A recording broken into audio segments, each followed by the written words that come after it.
Hello बच्चों, I hope आप सब अच्छे होंगे और अच्छे से पढ़ाई कर रहे होंगे। तो बच्चों, अगर हम बात करते हैं लास्ट वीडियो की, लास्ट वीडियो में हमने डिस्कस करी थी वर्ड प्रॉब्लम्स। ठीक है, हमने कई कैटेगरी की वर्ड प्रॉब्लम्स को डिस्कस कर लिया है। आज हम क्या करने वाले हैं? आज हम जनरल प्रॉब्लम्स लेंगे जो एनसीईआरटी की रह रखी है। ठीक है, अच्छे से समझना है बच्चों। चलो स्टार्ट करते हैं।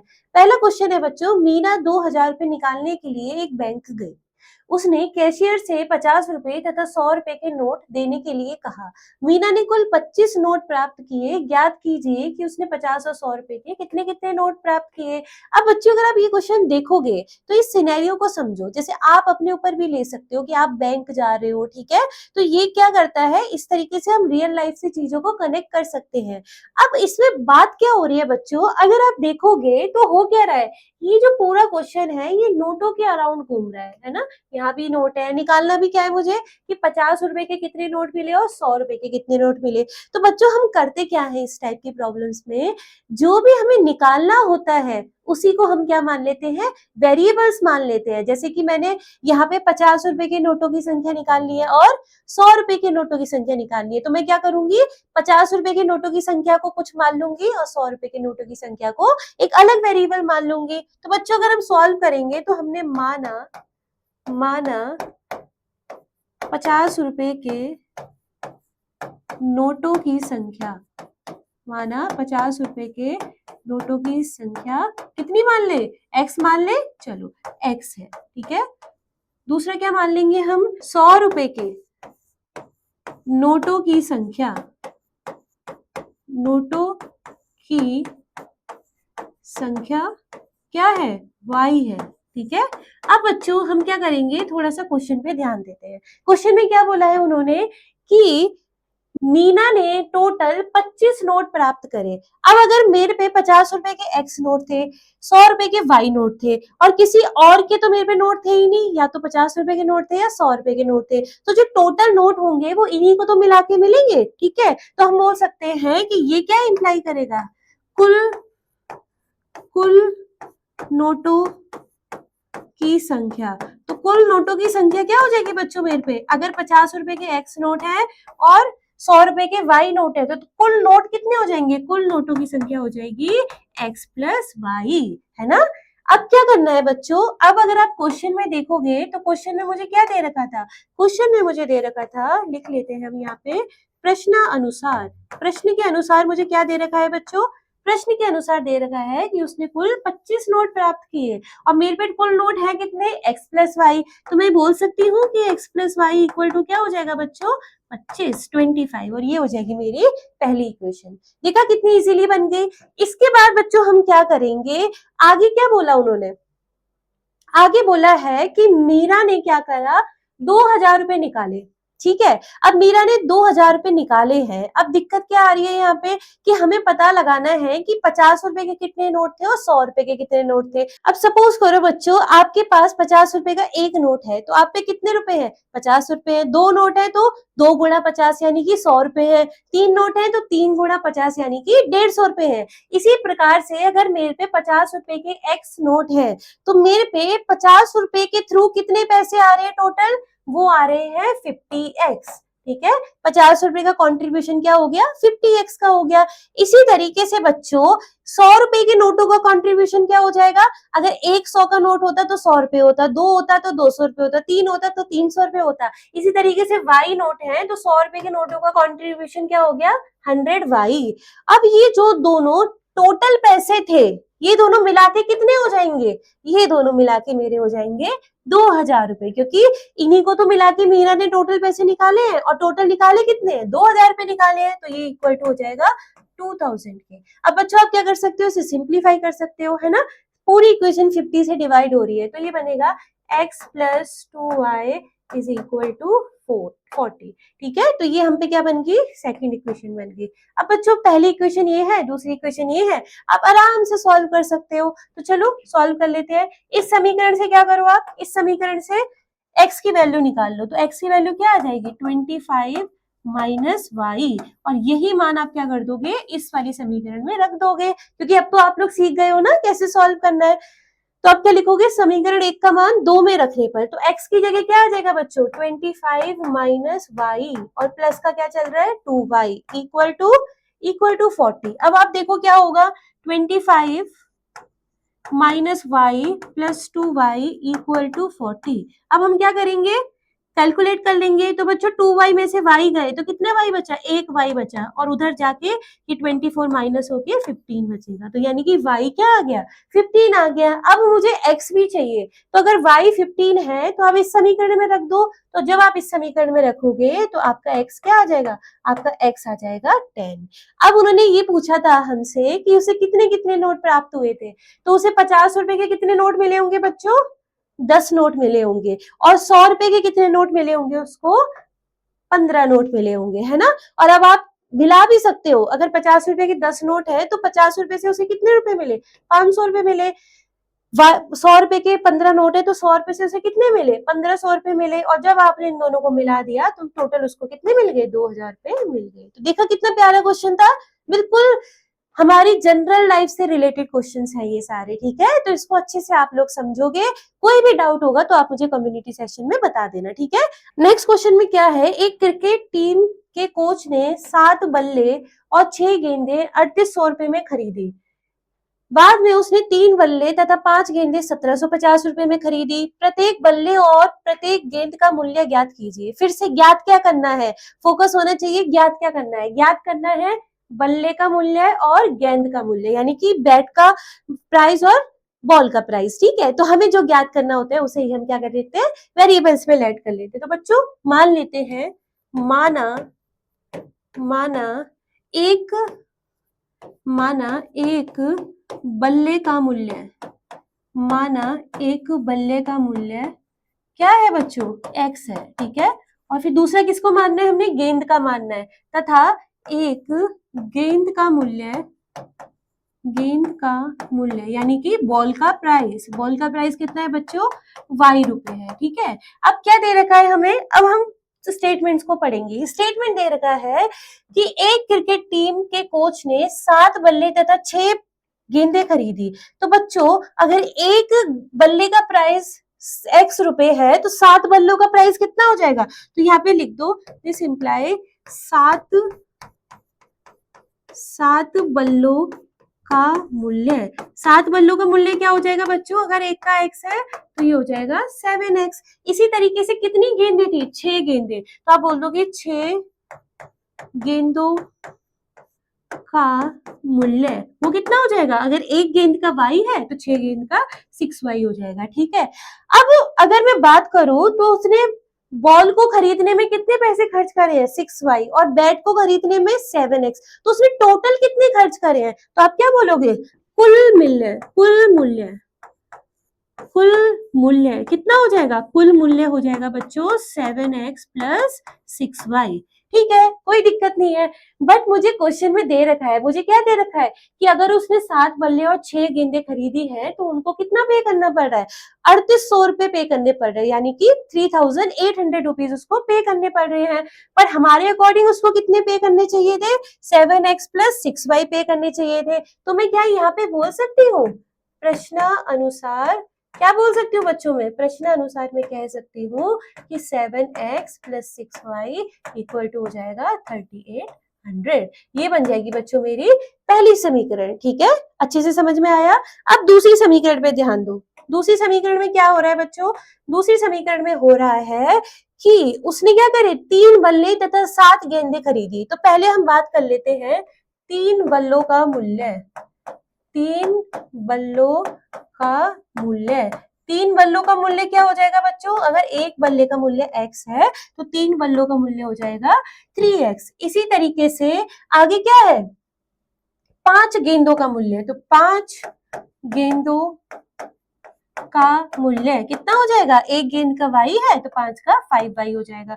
तो कुल मूल्य कितना हो जाएगा, कुल मूल्य हो जाएगा बच्चों, दोनों को जोड़ दो, 3x प्लस 5y, ठीक है, ये समझ में आया आप लोगों को, ठीक है। अब मुझे क्या दे रखा है क्वेश्चन में कि बाद में उसने कितने रुपए में खरीदी चीजें, 1750, यानी कि 1750। तो मैं यहाँ पे बोल दूं यहाँ पे क्या बोल सकते हो आप, यहाँ पे आप बोल सकते हो प्रश्न अनुसार क्या हो जाएगा बच्चों, प्रश्न अनुसार जो कुल मूल्य था वो कितना हो जाएगा, वो हो जाएगा 1750। ठीक है, यही मेरी क्या हो जाएगी बच्चों, दूसरी समीकरण हो जाएगी। आप पहले यहाँ तक नोट करो, फिर हम दोनों समीकरणों को हल करेंगे। ठीक है, चलो। तो बच्चों आई होप आप लोगों ने नोट कर लिया होगा। अब हम क्या करने वाले हैं, समीकरणों को हल करने वाले हैं। देखो कैसे करेंगे। तो जो बच्चों मेरी पहली समीकरण थी वो थी 7x plus 6y equal to 3800, और जो मेरी दूसरी समीकरण थी वो थी 3x plus 5y equal to 1750। ये पहली समीकरण थी, ये क्या थी, दूसरी समीकरण थी। अब आपके ऊपर है, आप कोई भी मेथड लगाओ, बट यहाँ पे मैं एलिमिनेशन मेथड लगा रही हूँ, विलोपन विधि लगा रही हूँ, ताकि मैं एक नया कंसेप्ट आपको समझा पाऊँ। ठीक है, अब देखो बच्चों, अगर मुझे यहाँ पे विलोपन विधि लगानी थी तो मुझे क्या चाहिए था कि एक कोफिशिएंट सेम हो जाए, चाहे x का चाहे y का। अब यहाँ पे आप क्या सोचोगे कि क्या मल्टीप्लाई करूं कि दोनों के कोफिशिएंट सेम हो जाए। हम मल्टीप्लाई करते हैं एक नंबर से, कौन से नंबर से, ऐसे नंबर से जो इन दोनों के कोफिशिएंट को क्या करेगा, सेम बना देगा। तो उसके लिए हमें जरूरत पड़ती है बच्चों एलसीएम की। ठीक है, तो जैसे कि आपको मानो x का कोफिशिएंट सेम बनाना है, तो यहाँ पे 7 है, यहाँ पे 3 है, तो पहले आप अपने दिमाग में सोचोगे कि इनका एलसीएम क्या होता है। तो 7 और 3 का एलसीएम क्या होता है, 21। ठीक है, तो यानी कि मुझे इसे भी 21 बनाना है और इसे भी 21 बनाना है। तो क्या करो आप, 7 को 21 बनाने के लिए क्या करोगे, इसमें मल्टीप्लाई कर दोगे 3 से, और इसे 21 बनाने के लिए इसमें मल्टीप्लाई कर दोगे 7 से। ठीक है, तो अगर आप ऐसा करोगे बच्चों तो क्या इक्वेशन बन जाएगी, 21x plus 18y equal to कितना हो जाएगा, 38 का 3 से मल्टीप्लाई करो जल्दी से, 8 3 जा 24, 3 3 जा 9 और 2 11, तो ये हो जाएगा 11400। इसी तरीके से बच्चों इसमें 7 की मल्टीप्लाई होगी तो ये बनेगा 21x। ठीक है, प्लस का क्या बनेगा 35y, और इक्वल टू क्या हो जाएगा, अब 175 में आप 7 की मल्टीप्लाई करो तो कितना हो जाएगा, 7 5 जा 35, 3 कैरी आ जाएगा, 7 7 जा 49 एंड 3 52, फिर यहाँ पे 5 आ जाएगा और ये हो जाएगा 12250। ठीक है बच्चों, तो यहाँ पे अब क्या हुआ, जैसे ही हमने ऐसा करा क्या हो गया, यहाँ पे दोनों के कोफिशिएंट सेम हो गए। अब आपको साइन देखना है, दोनों के साइन सेम है या अपोजिट है, सेम साइन है, तो आप क्या करोगे, आप माइनस कर दोगे, तो ये नेगेटिव, ये भी नेगेटिव और ये भी नेगेटिव है ना, साइन चेंज हो जाते हैं जब हम नेगेटिव माइनस करते हैं। तो ये तो बच्चों कैंसिल हो जाएगा।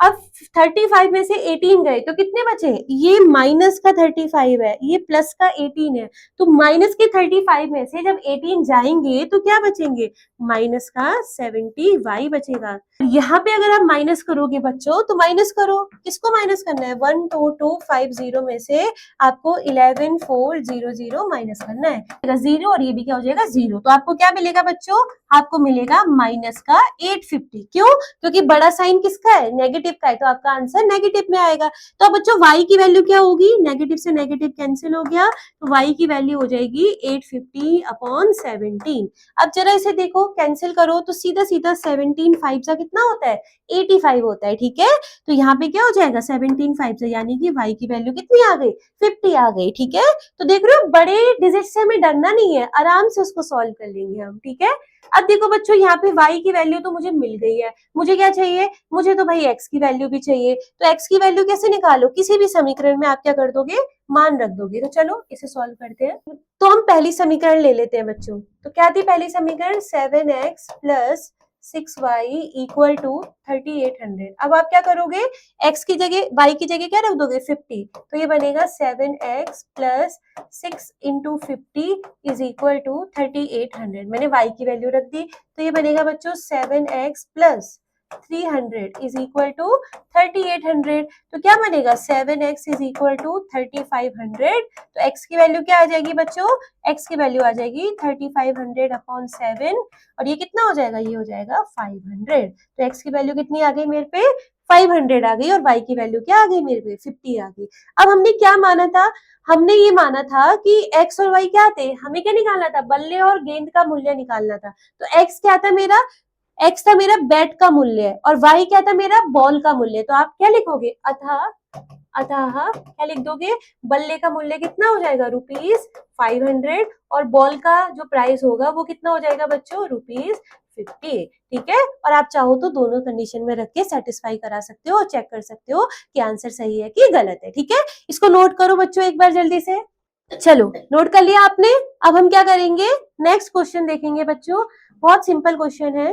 क्वेश्चन में दे रखा है एक आयताकार बाग यानी कि एक रेक्टेंगुलर शेप में आपको क्या दे रखा है, गार्डन है आपके पास, जिसकी लंबाई चौड़ाई से 4 मीटर अधिक है, का अर्ध परिमाप 36 मीटर है, बाग की विमाएं ज्ञात कीजिए। अब पहली बात आप लोगों को क्या फोकस होना चाहिए कि आपको क्या निकालना है, बाग की विमाएं निकालनी है। ठीक है, यानी कि लंबाई और चौड़ाई निकालनी है। तो एक्स और वाई किसको मानने वाले हो आप, अब तो आप समझ गए होंगे, जिसको निकालना होता है उसे ही मान लोगे। तो आप क्या बोलोगे, माना माना क्या मान लेते हैं बच्चों हम, बाग की माना बाग की लंबाई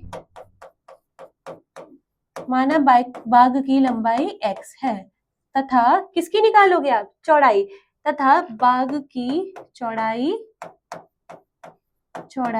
y है। ठीक है, आपने क्या मान लिया, लंबाई को भी मान लिया और चौड़ाई को भी मान लिया। अब क्या दे रखा है बच्चों, जिसकी लंबाई चौड़ाई से 4 मीटर अधिक है, यानी कि इसकी लंबाई जो कि क्या है, x है, वो क्या है, इसकी चौड़ाई से यानी कि y से कितना अधिक है, 4 मीटर। तो x is equal to y plus 4 आपकी बन जाएगी फर्स्ट इक्वेशन। कैसे बन रही है ये हमारी प्रश्न अनुसार। और मैंने आपको कल सिखाया भी था कि अगर आपको डाउट हो कि आपको कहाँ ऐड करना है तो आप इजीली चेक कर सकते हो कोई भी दो नंबर से। ठीक है, तो x इज इक्वल टू हमें क्या दे रखा है, y प्लस 4 दे रखा है। अब बच्चों परिमाप क्या होता था, पैरामीटर क्या होता है रेक्टेंगल का, किसी भी चीज का पैरामीटर होता है सम ऑफ ऑल साइड। तो हम यहाँ पे लिख देते हैं, पहले हम लिख देंगे आयत